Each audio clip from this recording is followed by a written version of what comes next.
Hello friends, అందరికీ నమస్తే. మన దగ్గరికి అయితే ఇప్పుడు బోయ్ 32 ఇంచెస్ ప్యానల్ అయితే రావడం జరిగింది. దాని ప్రాబ్లం చూసుకుంటే పిక్చర్ చాలా లో కనిపిస్తుంది అనమాట. అంటే బ్యాక్ లైట్ ప్రాపర్గా ఉంది, కానీ పిక్చర్ అనేది చాలా లోగా ఉందన్నమాట. ఇప్పుడు ఆ ప్రాబ్లమ్ని ఎలా సాల్వ్ చేయాలో చూద్దాం ఒకసారి. పిక్చర్ చాలా లోగా కనిపిస్తుంది అనమాట. చూసారా, బ్యాక్ లైట్ అన్నది ప్రాపర్ ఉంది, కానీ మనకు పిక్చర్ లోగా కనిపిస్తుంది. ప్రాబ్లం చూసుకుంటే మనకి ఇక్కడ ఎల్విడిఎస్లో నుంచి టీకాన్లో ఈ ఎక్స్ బోర్డ్ ఉంది కదా, ఈ ఎక్స్ బోర్డ్లో ప్రాబ్లం ఉంది. సిగ్నల్ మిస్సింగ్ అయిందనమాట. ఈ సిగ్నల్ ఎక్కడ ఏంటి అనేసి అంటే మనకు ఎక్స్ బోర్డ్లో ఇక్కడ వస్తుంది కరెక్ట్గా.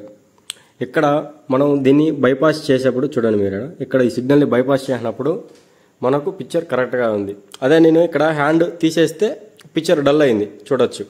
నేను మళ్ళీ అదే సిగ్నల్ని ఇక్కడ టచ్ చేస్తే ఇక్కడ చూడండి మళ్ళీ పిక్చర్ అనేది క్లారిటీ వచ్చింది. మనం ఇప్పుడు దీనికి జంపర్ ఇద్దాం, అంటే గ్రౌండ్ టు దీనికి జంపర్ ఇచ్చేస్తే మనకు ఇప్పుడు ప్యానల్ అనేది గుడ్ కండిషన్లో వర్క్ అవుతుంది. ఇలాగా తీసేస్తే మనకు డల్ అయిపోతుంది ప్యానల్. ఫ్రెండ్స్ చూడొచ్చు మనకి ప్యానల్ అనేది ఏ విధంగా రెడీ అయిందో చూడండి. ఇక్కడ నేను జంపర్ అనేది కొట్టాను అనమాట దీనికి. చూడండి, ఇప్పుడు మనకు డల్ ఉన్న పిక్చరు క్లారిటీ వచ్చిందనమాట. చూడొచ్చు.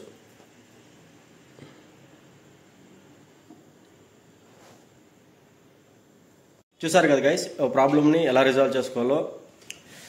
మన వర్క్ మీకు నచ్చితే లైక్ చేయండి, షేర్ చేయండి, సబ్స్క్రైబ్ చేయండి తప్పకుండా. And thank you.